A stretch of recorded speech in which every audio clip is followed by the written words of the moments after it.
How's it going, everyone? Today we are doing a tier list on the current Triumphant Light meta. Little bit about myself. I love to play Pokemon Pocket, and I love to play it competitively. It is my favorite way to play the game. It is just very, very skill expressive. If you've only played it on ladder, tournament play is so much different. I can't explain it. You just have to try it for yourself. And what I want to do today is rank all of the meta decks, let you guys know what decks you should be looking at to play this weekend in any tournaments you might be entering. So we got to understand the tiers. How am I ranking things? D tier. These are going to be the decks that I either just don't think are good picks, or there are better versions of the decks, such better versions of the decks that you shouldn't even think twice about it. C tier. These are going to be the outlier off meta decks that maybe are not the best choice. They haven't quite done enough to prove themselves, but if you feel you have a good list, maybe take it for a run in the tournament. Prove that this deck can do very well. B tier, these are the middle of the road, decent picks. I don't have an issue with you going with them, but they might have one outlying weakness or just not be as strong as the tiers above it. A tier, these are just absolutely solid picks. You will have a great time into the meta. Maybe they have one deck that kind of counters them a little bit, making them a little bit less of a, good choice than S tier. But these are great picks. I would absolutely consider playing any of these to a tournament. And S tier, of course, we have just our best decks in the format. These are no-brainer, play them. But if you don't want a target on your back, or you don't want to deal with a bunch of mirror matches, maybe go for something in A tier instead. I'll have deck lists for every deck we talk about on screen, just so you know the foundation of it. What are we talking about? The card inclusions. And if you guys are enjoying this content, you want to see more of the competitive style stuff, I will be doing tournament videos, deck list, tier list, pretty much everything that has to do with slightly more competitive Pokemon Pocket content. So make sure you sub to the channel and like the video. I really, really appreciate it. Let's start right off with our first D tier pick, and that's going to be Garchomp EX. So I don't have a lot of faith in Garchomp. I think it is probably one of the worst fighting decks you could be choosing to play. Fighting type is very, very strong. I really love fighting types. They give you a lot of options when you're playing games because there are so many fighting type Pokemon you can choose from, but ultimately I just don't think Garchomp is a great pick. It is outclassed by other fighting types. It takes 3 energies to attack, and unless you have a Lucario in play, unless you have 2 Lucario in play, you likely aren't one-shotting an Arceus because they are running a lot of giant capes now. Without a giant cape, sure, 1 Lucario and a Garchomp can get you there, but you need 3 attachments to get the Garchomp powered up. It's just not a great deck. I really don't have a lot of faith in it. I wish it were better. I think if Garchomp did base 120, we might be telling a different story, but it does 100 damage for 3 energies. Yes, the linear attack is cool. It's a very, very neat. It's our strongest bench sniping attack that we have, but again, ultimately, I just don't think it's a very strong deck right now. Next up in D tier, I would have to put Dialga Probopass. Probopass is... It has the damage reduction attack, which is cool, but ultimately what ends up happening is you just get into a 2-shot war with another EX. You're only limiting your damage taken by 20. A lot of cards are doing well over, the amount required to pull off a 2-shot on Probopass. So you're trying to trade this 2-shot. If you think into the Arceus / Dialga matchup, Probopass is only doing 90. If it does 90 into an Arceus, and that Arceus Dialga player was able to save their potions, they can go potion, and Shaman, heal up enough damage so that Probopass is going to go down in another hit still, but it's not going to get return knocked out by that Probopass. So, not great, I don't think. There are some matchups that can't really deal with it with low damage outputs. The Probopass is going to be very, very tanky, but for the most part, all of our decks at the top are doing a lot of damage every single turn, and Probopass is just out of range of trading efficiently into those big EXs. So, no go for Probopass. I would stay away from him. The only thing I would say is I've seen some Skarmory Magnezone decks tech in a 1/1 Probopass line, so if you're really itching to try out the Probopass card, that's probably the better way to play it. Next up in our D tier, I can already see this causing some problems, but I don't care. I gotta speak my truth. Palkia Glaceon. Mainly, I'm talking about this variant right here with the heavy Glaceon line in the 1 Palkia. I understand that this deck managed to get top 8 at a very large tournament. I, for the life of me, cannot figure out how. I played this deck a lot because Glaceon is my favorite evolution.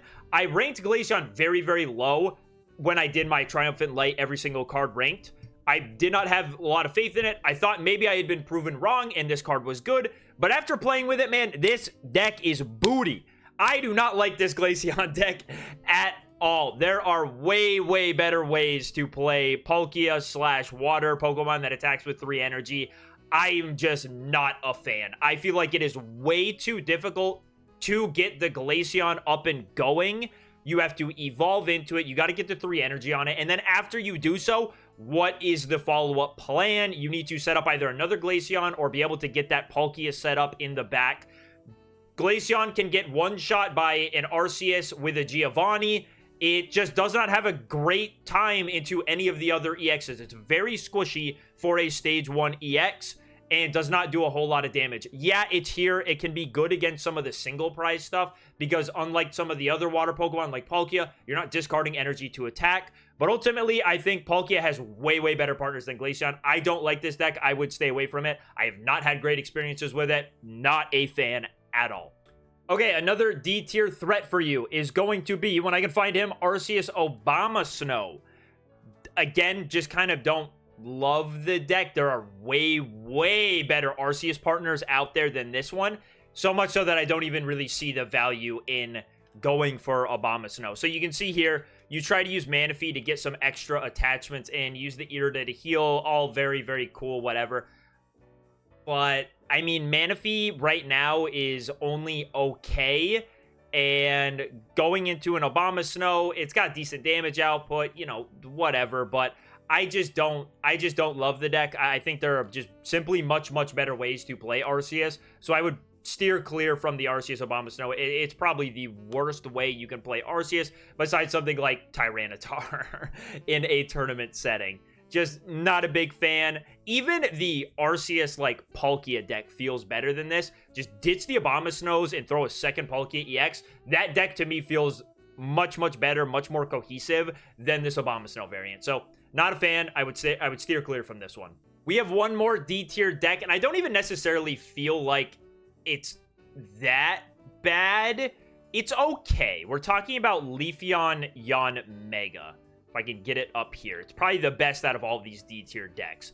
It's okay, but there are, again, just much, much better ways to play Leafeon, and Leafeon isn't even that strong right now. It was very, very good at the beginning of the meta. I wish I was keeping up enough to tell you what has changed, but just from all tournament results I can see, Leafeon is not performing as well as it was, not even close. So Leafeon already being a pretty mid archetype, Yanmega being the worst version of it for sure. There are just better grass types and there are better other cards to pair with it. You know, you can see down here Leafeon Starmie. There are better ways to play Leafeon than with Yanmega. So I would, if you are dead set on playing a Leafeon deck, just wait for the rest of the video because there are much, much better ways, much better Pokemon to pair Leafeon with than Yanmega. Kicking off our C tier, I want to talk about Darkrai Greninja. Greninja decks right now already don't feel the best. And my problem with them is that you're trying to set up this one big EX coupled with Greninja to sort of get your damage, number to the point where you are now one-shotting or gradually, or setting up damage so that you can kind of one-shot, plus the extra pings take out a big EX, whatever. What I'm getting at is this sets up an EX Pokemon slower than the best decks do, and the other decks still have a chance to one-shot your Darkrai. They can put a Rocky Helmet on an Arceus, put a Rocky Helmet on a Palkia, whatever. So when you attack into it, even if you have a giant cape, like you see here, we include one giant cape, you're going to end up getting knocked out in return. So I already think that Greninja stuff is not the most powerful. We'll talk more about it as we get to the better ones, but I think that the other Greninja variants on here are simply better than Darkrai. Kind of fell from grace a little bit. You know, we just got a better splashable EX. So Darkrai is taking the hit because there are better variants to play. There's not really a reason to play Darkrai Greninja. But I think that Darkrai Greninja is different enough from some of these other ones that it warrants a C tier placement as opposed to going into the D tier with the others. This next deck, I am the most open to being wrong about because we just haven't seen enough people give this deck list a go. I'm going to talk about Infernape. So we saw Infernape placed very, very highly recently with this deck list you see right here. Sort of very bare bones. We're just playing Infernape, and then we're playing the Giratina and the Dawn package, so you leave the Giratina in the active spot, let it soak some damage, put an attachment on it, get that free retreat from Giratina, and then Dawn it up to the Infernape when it's ready to go. It actually did... Again, it did fairly well. I think it got top 8, top 4 at a decently sized tournament. It is the first time I've seen this list really do something. I just do have some problems with it. It's a stage 2 deck, so it's already a little bit tough to pull off getting a stage 2 out fast enough to still win you the game. And you need to be pulling off the Dawns to do consecutive attacks with the Infernape, which can sometimes be a problem. It only does 140, which means for it to one-shot things with giant capes in this format that are very relevant, you're going to need to get them to attack into a Pokemon with a Rocky Helmet first. We do play the 2 Rocky Helmet to fix that damage, so it makes sense why we're playing 2 of them. Giovanni's there as well. Helps you just hit that final damage number of... Infernape needs to hit 170 to knock out a Palkia with a cape. Palkia with a cape has 170, so... it's going to take your damage up to 150, and if they've already attacked into a Rocky Helmet, then Infernape's going to finish it off. So, again, I'm a little wishy-washy on whether this deck could be a lot better than I think it is. We just got to see. I need to see some more people take this to tournaments and see how they do before I confidently can move it up to B tier or even A tier. It's just sort of... it's linear. It's very linear. We don't have any supplemental attackers. It's just like put Giratina in the active spot, hope that it can soak up enough damage by the time you get an Infernape. And the whole time until you get an Infernape out, you're not progressing the game in your favor at all. You're all in on this Infernape being able to win you the game. And if it can't, if it gets too damaged beforehand, if you're just not fast enough to set it up and everything gets knocked out, then it is what it is. Some of these other stage 2 decks, they have supplemental attackers which can pressure your opponent, maybe take an early prize before you get that stage 2 set up. So Infernape just doesn't have those options, but it's very cool. I want to see Infernape be good. It's a very, very fun card. It has a beautiful, beautiful rainbow art. But for now, until we see Infernape do a little bit more, C tier is where I'm going to leave it. But this is probably the best deck list to go with. I would give it a go. I haven't yet tried it, but I want to, because it looks very, very fun. It looks very, very similar to an Infernape I made last format, but I would love to see how it actually feels in this format. We've got a pretty interesting deck here. We have Leafeon Starmie. So this is just we are playing 2 EXs. Whichever one we start with doesn't really matter. We're just going to try to pump out fast damage by our second turn of the game and hope that that's enough to take it. It's almost like a 18 trainer style deck, but we have 2 different options to go through, and they're very, very low attackers, right? Both of these cards, if you go second, you have the potential to attack on your second turn. If you go first, you got to wait 1 turn. Leafeon is not going to have any synergy setting up to Starmie because Starmie does require double water to attack. But the Leafeon will be able to accelerate to itself and get itself going that way. You're just playing water energy in this deck because obviously we want to attack with Starmie as fast as possible. And Leafeon's going to get the grass energy for itself. And Leafeon only has to worry about getting grass energy to itself. So you're perfectly fine just playing water energy in here. It's very, very cool though. Starmie has free retreat. So once Starmie has taken a hit, you can retreat back into the Leafeon or into another Starmie and just keep attacking with that. It's a very hit and run style deck. You're just trying to do fast damage and prevent your opponent from taking prize cards without either having a Sabrina or a Cyrus. I'm a fan of it. I think it's cool. It's a little bit linear for sure. You're just swing, and then deny prizes from your opponent. If your opponent plays a high Cyrus count, they're going to be okay.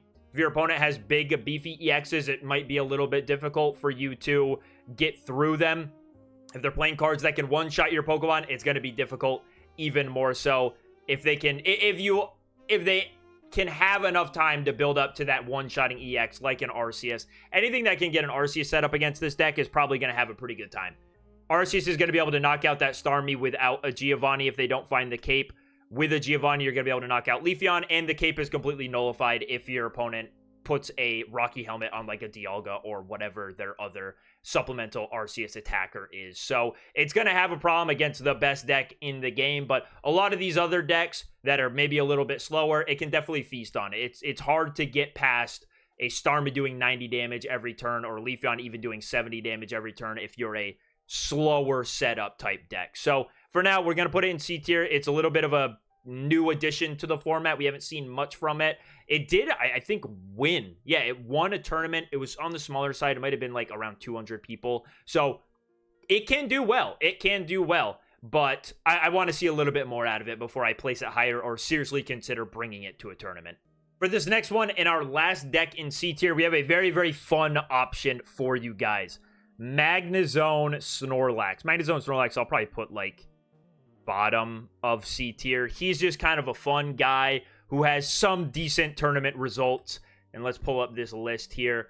The best list I've seen recently has been with this one of Marshadow inclusion. I'm not sure what energy they were running. It doesn't tell me. I don't think. I can check again real quick for you guys. No, this wasn't a tournament where you have to announce your energy. So I'm not sure if they were playing just fighting energy or if they were playing lightning and fighting energy. Marshadow does only need the one fighting energy to attack, so you could probably get away with running a dual energy build in here and it won't set you back that often. You've got a lot of turns of attachment to figure out when you're gonna have enough time to attach to the Marshadow. So I am a fan of this deck. I think it's really fun.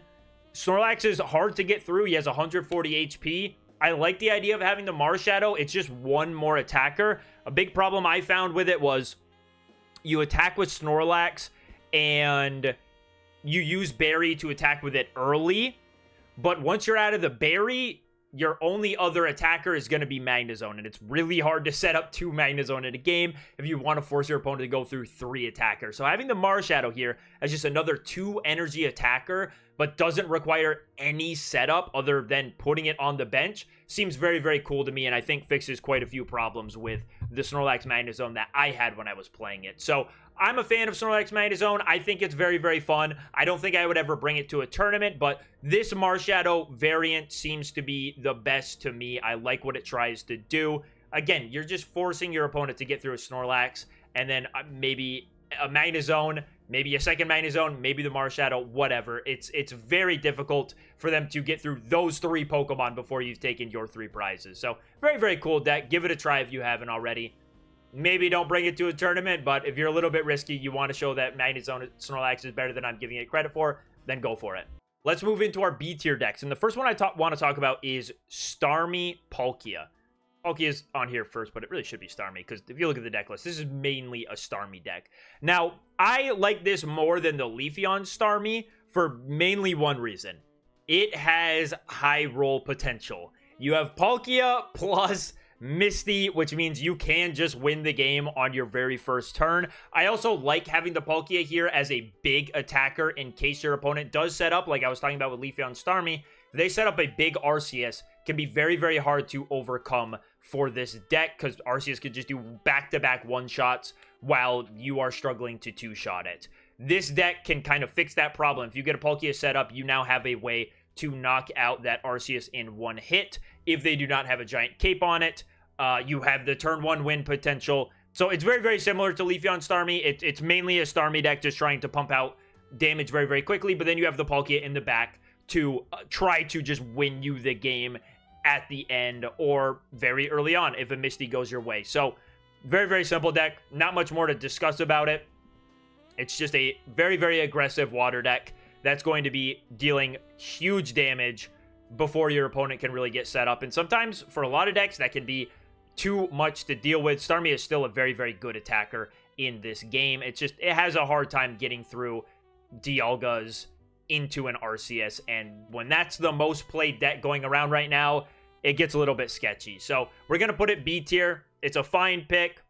A little bit too linear for my taste, a little bit too high rolly for my taste, but it's an alright deck. Next up, I want to talk about Magnezone Skarmory. So this was a very, very good deck last format, and that's because a lot of the top decks struggled to one-shot a Magnezone. Now we have the big scourge of the format, Arceus Dialga, and your plan against that deck gets a lot worse. You have to have a really, really good setup to get through that deck, you're going to need your Magnezone line fairly quickly. You're going to need a giant cape on that Magnezone just to prevent your opponent from one-shotting it when it finally becomes active with an Arceus. The Arceus Dialga just has to kind of do what Arceus Dialga always does, which is attach twice to Dialga, get Arceus set up, and then move into Arceus and just start one-shotting everything on your side of the field. It's a very, very... You need to kind of high roll in that matchup. They just have to play a pretty regular game because not very high odds are going to set up double Magnezone. It's a little bit tough for them to miss Giovanni because a lot of the best performing lists are now on double Giovanni. So they're going to have a fine time finding the cards to knock out that Magnezone as soon as it hits the active spot. So it's taken a hit. It's no longer as good because Magnezone can be one-shot by the top decks right now, but it's still fairly good. It can take those games. It's not a total loss in that matchup. It has good matchups against some of the other decks still because it is just a single prize with a strong stage 2 attacker. You're forcing your opponent to go through 3 Pokemon in order to win the game, and Skarmory applies very, very good early pressure. It is one of the best early game attackers in this game. You could be doing 50 damage on your very first turn, and that gets scary for any slower decks or even a Dialga Arceus if they have a slow setup. So, very, very good deck. I can't put it higher than this, though. It doesn't really even have the tournament results for me to think this is some sort of controversial decision. We're leaving him in B tier. Now, this next one might be a little bit controversial. I am putting Arceus Crobat into B tier. And my problem with Arceus Crobat is you try to set up the Arceus as the attacker, and what you want to do is with the Crobat, you now have the potential to one-shot basically anything in front of you. Between the Arceus, the Crobat, and the Darkrai ping damage, you can get all the way up to 180 damage in one single turn. That is very, very strong. My problem is that you are slowly setting up an Arceus, and there are a lot of decks that can just one-shot the Arceus right back. Other Arceuses can still find a way to one-shot the Arceus right back. They just put Rocky Helmet on whatever's in the active spot. The Arceus swings into it. Oh, it's back down to 140, even though you had a cape on it. Okay, here's my Arceus with a Giovanni. It's done. So you spend all this time getting a stage 2 setup to let your Arceus KO whatever you want that's in front of you.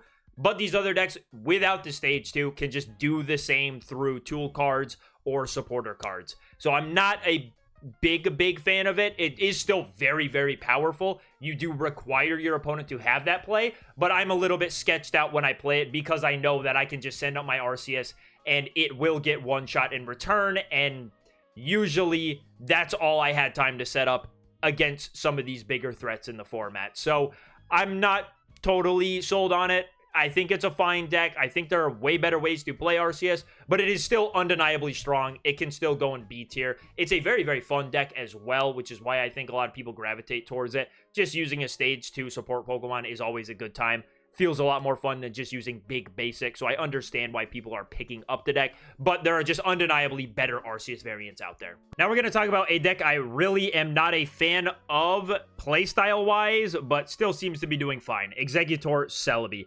Very, very simple premise. You set up the Exeggutor, you're doing either 40 or 80 damage, and you're setting up a big Celebi in the back to clean up the game and end it with a giant, powerful Bloom, whatever the card is, whatever the attack is. You flip coins, and you either win the game or you do 0 damage and you lose.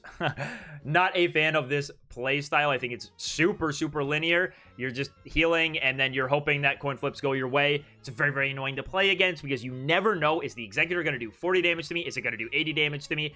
There are times where if the Exeggutor is doing 80 2 turns in a row, you just lose. It has the high roll potential with the coin flips. Just doesn't feel that great to play against or play. So I would never touch it because I just don't like the play style for it. But it is still decently strong. There are better ways to play Exeggutor. There are ways that I would rather play Celebi. But again, it's still doing fine. It doesn't really have any major placements that are super, super impressive. Nothing to really write home about. But it does still show up to tournaments, and it does decently well. I'd probably put it towards the bottom of B tier. It's not the best deck by any means, but it's not bad enough to go into C tier. Here's a deck that absolutely fell off a cliff since the start of the meta began. Leafeon Celebi. I really enjoyed this deck just because I love Leafeon and I love Energy Acceleration. And Celebi, by the time you attacked with him, you could usually pretty much guarantee you were going to knock out whatever you need to knock out. It very rarely felt like luck was going your way. Whatever. This deck's tournament placements have not been great as of lately. It is really, really struggling in this meta. The bigger tournaments, I think maybe one made it into top 64, which is not great when you consider where it was at the start of the meta. In smaller tournaments, it's still doing fairly decent. I've seen them make top 8 still and do well, but it's just not performing as well as it used to. It is still just a strong deck at its core. You have the potential to go turn 2, Leafeon attack, do 70 damage, and then have that Celebi in the back. So I think it's an alright deck. I don't think I would pick it up and bring it to a tournament because the meta just seems to not really favor it at the moment. But fundamental-wise, it's still pretty strong. The variant we see here, it looks like people have sort of gone away from the Irida package. We're just doing grass in favor of having more gusting options. Sabrina and Cyrus, you want both of them to increase your aggressiveness because Leafeon is a fairly aggressive card. You look to do 70 damage on your second turn of the game, and pairing it with being able to attack into whatever you want seems pretty good. The 4 healing cards at this point in the meta isn't really doing much for you. Leafeon has runs the risk of just being one-shot by an Arceus that you attacked into with a Rocky Helmet plus a Giovanni. So yeah, I think that's probably the biggest problem, is that Leafeon can be one-shot a lot easier than it ever has been able to be. And there's nothing you can't stop it. You can't stop it. You have to attack into the Rocky Helmet, and you can't heal that damage off before your opponent can come up with the Arceus plus Giovanni, and that just takes care of Leafeon. And if they do that quick enough, your Celebi is not ready to guarantee get a one-shot in return because of those coin flips. So Leafeon Celebi, sad to see it down here in B tier. It could even just be my own love of Leafeon keeping it in B tier as opposed to C tier, because again, big tournament results hasn't really been doing well for it, but the smaller tournaments are keeping me from bumping it all the way down to C tier, because it is still doing fine at these 200 to 400 player tournaments. It's just these massive 1,000+ player tournaments where it seems to struggle the most. Let's have a chat about the Zard Meister. I mean, what do we need to say about it? You know what Charizard does. It does 200 damage, huge, giant one-shots. It is one of the cards that will not be one-shot in return to Arceus, even with if you attack into a giant cape. So it still wins off of the set up a Charizard quickly with like 5 energy, and then you can back-to-back Crimson Storm. Really, a big problem for it now, though, is that Arceus and Dialga decks have put that Mew EX in there, so they do have an answer to Charizard, which is really keeping it down. A big majority of those Arceus Dialga decks are playing the Charizard, and they can usually, with Dialga, set up both an Arceus and a Mew before you have that Charizard ready to go with enough energy, and that's a big, big problem for it. So it is still doing okay at tournaments every now and then. It's not putting up any massive results, but it's still Charizard. It has the high roll. If you can just get into a Charizard very, very quickly, you can run your opponent off the board before they set up all of the attackers they need. I could absolutely be underrating this next one, but I have a big problem with Gyarados. There are Hitmonlees around. There are Hitmonlees around, and when there are Hitmonlees around, that means Magikarp goes bye-bye. You cannot set up a Gyarados if your Magikarp is getting Hitmonleed turn 1. So it has a very, very bad matchup against a deck that is very, very widely played right now. Decks that play Hitmonlee are shooting up in play rate, and if you can dodge them, yeah, Gyarados is still a very, very strong card. I also love that these variants say, you know what, we don't need Misty. No Misty, I'd rather play better cards. I think it's very honorable for a water deck to say we don't need Misty. But my biggest problem is that it does just take a near auto loss matchup to anything with a Hitmonlee in it. It has a very, very hard time dealing with it. Even if you get into the Gyarados, you're now just getting bullied on the bench. Like, they are just using Hitmonlee on your Gyarados, prepping it to be Cyrus'd up and, you know, knocked out in return with whatever their big attacker is. So that is really my big problem with Gyarados. It's why I don't have it in A tier, why I wouldn't want to play it, because it takes such a bad auto loss to anything playing Hitmonlee, and a lot of things are playing Hitmonlee. Okay, let's move on to Darkrai Magnezone. Now, I just think I'm not really the biggest fan of Darkrai at this moment. Again, it sort of lost its stance as the best splashable basic EX in the format. I just think Arceus is better than it in pretty much every way. Darkrai Magnezone, this week, it did struggle again in these larger tournaments like some of these other decks here, but in the smaller tournaments, it still has been doing pretty decent. I think it just won one fairly recently, maybe a week ago or so. It won like a 200-person tournament, which is pretty decent for sure. It's not something you can ignore. It is around. It's doing okay, but it's not putting up those big results at these larger tournaments that you would like to see. It has the same game plan. I mean, how much do I need to explain Darkrai Magnezone to you guys?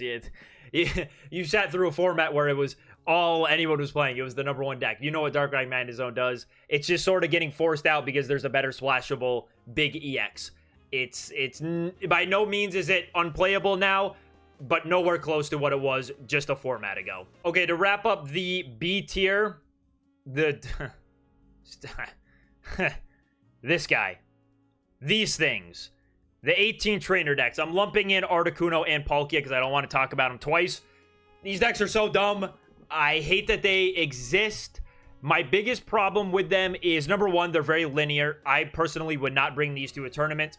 And 2, they are a little bit high roll dependent. If you are slowly setting up an Articuno, you could have some problems against some of these other decks. Articuno can get one-shot by Arceus. I think the Articuno variant at this point is better than just the Lone Palkia variant. I don't think Lone Palkia is as strong because we've sort of found a better way to play Palkia than this. But Articuno, it's putting up undeniable results. I think it's just enough people play it to a tournament, so someone is going to high roll with it. Someone's going to get enough turn 1 Misties that they're going to rise to the top of the tournament. It's just, if you high roll with it, if you go on a very good run where variance is on your side, the deck is kind of unbeatable. If you're doing 80 damage turn after turn, your opponent's not going to be able to, figure out their game plan before you've just won.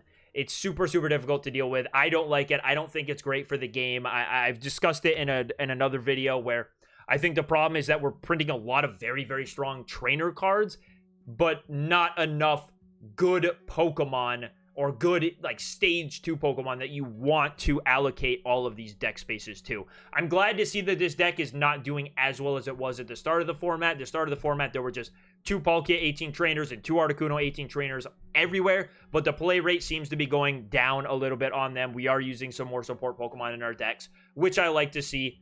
But I would just put it B tier because even though this may have A tier potential, but I'm not going to bring this to a tournament ever. Way too linear, way too variance dependent for me to seriously consider playing this in a tournament run. I just wouldn't feel like I had much say in how games were going. It's just kind of playing the right trainer cards at the right time, which to me does not feel as skill expressive as using the right Pokemon attack at the right time and placing the energy correctly at the right time and setting up damage and using Cyrus to stall and all these things you can do with multiple attackers that you can't really pull off with just 2 Pokemon and using the same attack turn after turn. Bonus B tier, because I forgot that I had him in B tier. Arceus Greninja. Arceus Greninja to me has the exact same problems as Arceus Crobat. You are trying to set up a stage 2 that will allow your Arceus to take these big one-shot knockouts on opposing big EXs, but Arceus can still just get one-shot in return depending on how things are going. If you attack with a Rocky Helmet and they have the Giovanni, boom, boom, boom. All of that time you spent getting your Arceus sent up, it's for nothing because Arceus just goes down. I do like this variant because you do get to actually bring in some other attackers. Greninja's a pretty good attacker.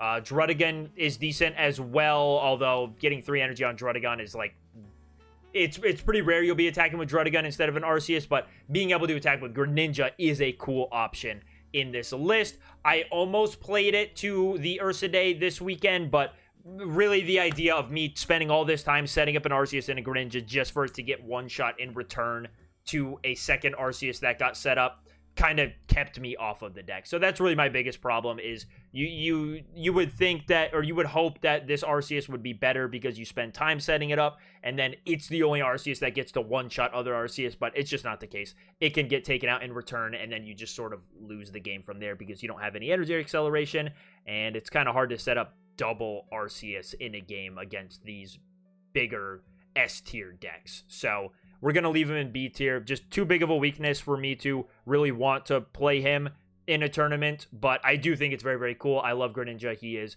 probably my favorite support Pokemon that we have. Just very cool to choose where your damage goes. And complementing that with Cyrus is awesome. You get to essentially pick whatever Pokemon you want to knock out for the turn by pinging it with Greninja and then Cyrusing it up and swinging with Arceus. So sadly, just don't think it's great because of that big weakness I outlined. Okay, the first deck I want to talk about here in A tier is Palkia. So like I said at the start of the meta, everyone was playing just 2 Palkia and all of the trainer cards. And what ended up happening was there were some single prize threats that started coming up. There were some Pokemon that couldn't quite be one-shot by Palkia. And if you didn't get 2 Palkia set up, Palkia discards 3 energy from itself.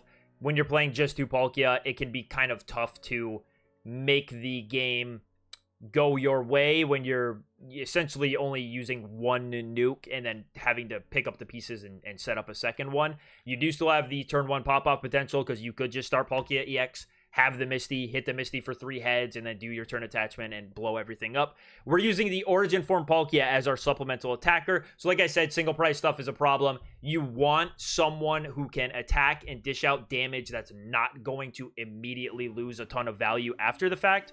The Origin Form Palkia, I don't love. I understand, statistically, the card does 90 damage on average, but the way that you play out games, what ends up happening is there are some games where Origin Form Palkia sucks, and there are some games where Origin Form Palkia is very, very good. If you get, because you're probably only going to attack with him once, maybe twice. So Origin Form is either going to come in and do 120, or he's going to do 180 because you flipped 1 heads, or he could even do 240 because you flipped both heads. So I don't love him, again, statistically on average, but that's like, you would have to play like 1,000 games to just meet that average. I don't know what the actual coin flip math is on when you get to the true average ratio of a coin flip, but it's not anything that you're going to experience in a tournament. You're not going to play enough games to do exactly, I flipped 50% heads, 50% tails. It's like, no, this card's either going to suck for you or it's going to be really good. So just a deck with a lot of high roll potential and a couple of attackers. So you have a little bit more going on strategy wise than just send up big Palkia and attack. So yeah, just a huge high roll potential where you can win the game on turn 1 and you have that supplemental Palkia, Origin Form Palkia, to deal with some of these smaller 1 prize decks.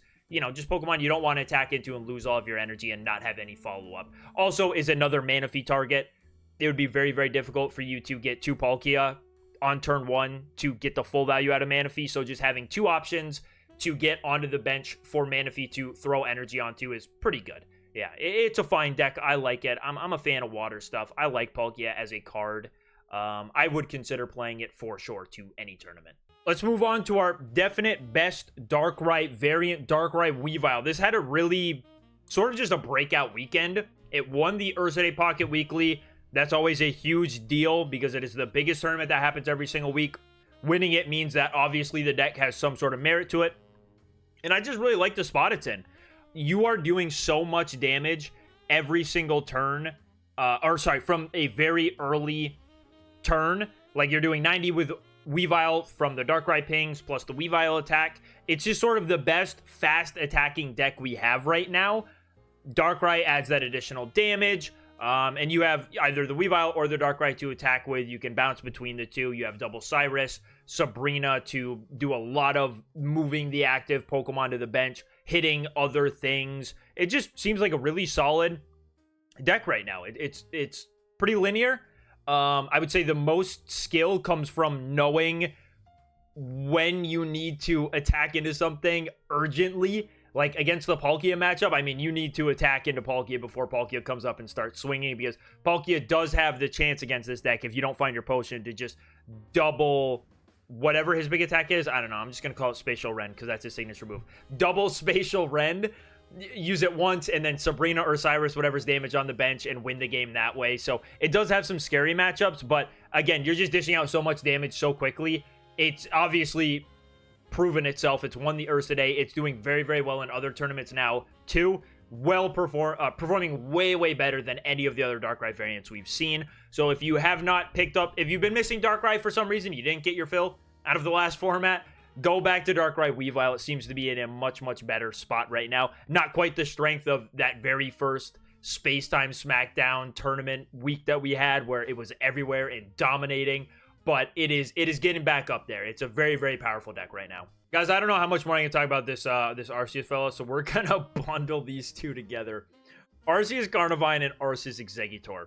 Arceus Carnivine opts to go for Rotom, but one from the deck lists I've seen that have done the best, one copy of each of the Rotoms, the one that pings 20 damage to the bench, and the one that does more damage if your opponent has a tool card attached to it, and then a Shaman as well to fill up your bench. The Exeggutor variant is my preferred variant. I like Exeggutor. I like having him in this deck. I mean, you got either the Exeggutor start or the Carnivine start, which are both fantastic. They're going to allow you to dish out some early damage quickly. It just tries to be an aggressive Arceus deck. You have early game attackers that can pressure while you set up the Arceus in the back, who's going to come up and finish off whatever your basic attackers, or sorry, your early game attackers could not. So it's just a powerful deck. Arceus plus early aggression seems good. You have some of the better, I mean, the best early attacking EX in the game, one of the best early attacking basic Pokemon in the game. Carnivine can do 50 if you have an Arceus in play that's just as good as Skarmory. And yeah, you have healing is in here as well. Heal up the Exeggutor, deny some prizes that way. Just a cool deck. I really like playing it. The Carnivine one is maybe a little bit more skill intensive because you have a couple more attackers to go through. But in my honest opinion, I don't really love the Rotom package. I usually don't want to be attacking with either of them because you're using an attachment on them. They're very squishy, very easy to knock out in return. You're not dishing out a whole bunch of damage. And again, that's an attachment that just didn't end up going to Arceus and getting him set up. So I'm more partial to the Exeggutor variant. If I had to pick any of them, that's what I would play. But they're performing like decent. They're performing equally in tournaments. Like Exeggutor Arceus and Carnivine Arceus are putting up kind of the same results right now. So I think either of them are fine. Just whatever suits your playstyle more, I would go with. It's time to talk about my baby boy. We got Gallade. I love this deck. This deck sort of just popped up recently, and I'm a huge fan. It is like, there are so many plays here that you can make. If you guys haven't, go watch my last video. It was my tournament run taking this deck. It was the first time I'd ever played it. Brought it to the Ursa Day. Ended up placing very highly. I won't spoil anything if you want to watch it. We had some very close games. The amount of plays you're able to do with this deck are so much fun. You have the Hitmonlee to set up damage where you need to. You have the Marshadow as another attacker. The Kirlia can be relevant attacking, doing 20, 40 damage to any Pokemon weak to Psychic. And then you have the Gallade as the big boss, the guy who's coming in at the end of the game to clean everything up. It is just so much fun. There's so much play involved. Fighting type is probably my favorite type in this game because of the amount of options you are given. There are some other variants. I'm partial to the double Hitmonlee. In my opinion, anytime you're playing Hitmonlee, I want to play two of them so I can start it as often as possible and get to my bench sniping. But there are other variants that go one Hitmonlee plus one Hitmonchan or plus one Sudowoodo, whatever, just to have a couple more options. Again, I like just having the consistent, we're going to start Hitmonlee 2 out of 5 times, and I can bench snipe and set up my damage where I need to. And then once my attackers come up, they are ready to clean up the Pokemon that I want them to when I want them to. Definitely my favorite deck in the game. I probably won't be bringing it to a tournament this weekend just because I already placed well with it. I don't really need to get another result under my belt, and I would like to test myself and try something else. But yes, Gallade is just a fantastic pick right now. It is not the easiest thing to pilot in the world. You have not impossible matchups, but both of the matchups against the best decks in this game are 50-50. Maybe one of them is slightly favored. You really have to think, and you are going to be put into some very tough spots with this deck. Even though it's fighting, it is by no means a free matchup against Arceus Dialga. They make it difficult for you, let me tell you. You're also a stage 2, so it can be hard to set up that stage 2 in time to win the game, but I didn't usually have any problems. There are some other lists as well that maybe drop the Mars or drop the Sabrina for a second Pokemon communication. I would honestly say if anything is going to go, it would be Mars. I think that the Sabrina is way, way too important. Sabrina won me so many games. Mars won me a couple games as well. Well, you can never really know, right? I know that I played Mars, and my opponent then started playing the game a lot slower. Things were not going their way, but who knows if their hand was already bad to begin with. You don't really know. But Sabrina was like guaranteed. If I did not have Sabrina in my deck, I would not have won some of the games that I won. So it's just a fantastic deck. Seriously, go give it a try if you haven't. And if you want a deck that's fun and really makes you think, bring this one to a tournament. You will not be disappointed. Just try to dodge the Palkias, because the Palkias and the water stuff, and not so good matchup. Not so good. You can't really do a lot to a Palkia if it's doing 150 and then discarding all of its energy, and Glade can only hit it for 90. It gets a little bit tricky against the water stuff, but it can be done. It can be done. We're moving on to our S tier decks, and I'm going to throw Rampardos Lucario up in here. This deck is so insane, and it's very, very cool to see it good, because fossils are like never good in the real Pokemon TCG. So having a good fossil card is amazing. I love to see it. This is just a very, very scary deck. You have early game Lucario pressure. Lucario is only going to be doing 60 damage when you get one in play, but sometimes that's enough. That's quite a bit of damage to deal with. Sudowoodo can be doing 50 to an EX, 70 with one Lucario, 90 with two Lucario. And then, of course, we have Rampardos, who will be doing 130 damage, boosted further by Lucario, and Marshadow 100 damage if one of your Pokemon was knocked out. Just, there are so many options here, and this deck has unbelievable high roll potential. It's already a little bit inconsistent. Finding those fossils can be tricky in some games for sure, but if you are able to just get into an instant Lucario, get into an instant Rampardos, or not instant, but you know what I mean, like get into a Rampardos very, very quickly, there is not much your opponent can do. There really, really isn't. Rampardos is just so hard to deal with for any deck. Rampardos is going to go and get its two prizes, and then you can use a combination of a Sudowoodo attack plus a Marshadow, or Sudowoodo plus Lucario, or whatever, and find that last prize you need. Just a very, very scary deck. The only thing that holds it back is the fact that you have to play the Skull Fossil, and you can't Pokeball or Pokemon Communication search for it. So the list I have up here, it's the one that did the best of the Ursidae. It's playing one Giant Cape. I am so glad I didn't face this in my tournament run, because the Giant Cape would have just ruined so many of Gallade's damage numbers. But there are a couple different variants. So some variants just opt for two Pokemon Communication. Some variants go for one Communication, one X speed, or maybe even dropping a Rampardos for an X speed and keeping both Communication. So there are a couple of flex spots here, and it mainly seems to be either running two Rampardos or one Rampardos, or running two Communication and or one Communication plus a Giant Cape, or some other card that benefits you. I would never go one Rampardos, one Pokemon Communication. That's asking for trouble. You're never going to find the Rampardos. In that case, it's going to be very, very difficult to do. So depending on how you're building it, either go one Rampardos, two Communication, one flex card, or one Communication, double Rampardos, one flex card. That's how I would do it. Yeah, just a super, super scary deck. Way better to me. Way more fun than the actual best deck, Arceus and Dialga. And I will get the list for this pulled up right now. This deck has a lot of different versions, right? You're playing 7 Pokemon, is it? 2, 4, 5, 6. 6 Pokemon in this list. You're playing between 6 and 7 Pokemon, so you have a lot of room for trainer cards. And right now, it seemed like the ones that did best last weekend were these double Giovanni variants. Giovanni is just super, super powerful. I mean, it's letting your Arceus knock out other Arceuses in one attack. I think that 2 Giovanni just makes sense to me, because of how often you want to see it and how important it is in a lot of matchups.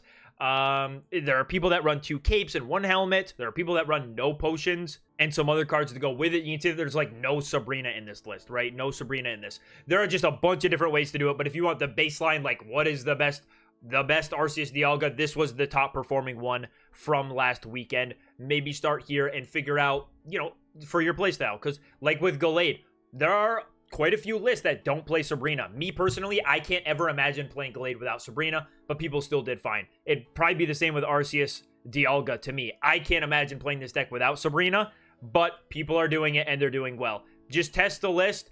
Make sure you understand what about Arceus is so strong and what you really need to be doing and what cards are sort of luxury / flex spots. Again, to me, 2 Giovanni seems to be the given. If I'm playing this deck, I would want 2 Giovanni to help me deal with these other Arceus. I would probably want the 2 Rocky Helmet over the 2 Giant Cape to deal with these other Arceus as well. If they put a cape on it, well, you just attacked into someone with Rocky Helmet. Now my Arceus can go Giovanni, knock you out no matter what. I would probably just try to find room for the Sabrina, to be honest. Yeah, it's a fantastic deck. You guys know it. You probably play against it 70 times a day. In tournament, it's going to be no different. You're going to run into a lot of Arceus and Dialga. They are everywhere. They do very, very well. So even as you start to win more, you run into more Arceus Dialga. But that's going to be it for the tier list. I hope you guys enjoyed. I'll scroll down real quick so you can get a nice full glimpse of everything. Let me know what you guys think. Let me know if you're going to enter any tournaments this weekend. Or if you have entered any tournaments recently, how'd you do? What'd you play? I would love to know. If you guys want to, subscribe to the channel, like the video on your way out. I'll see you on the next one.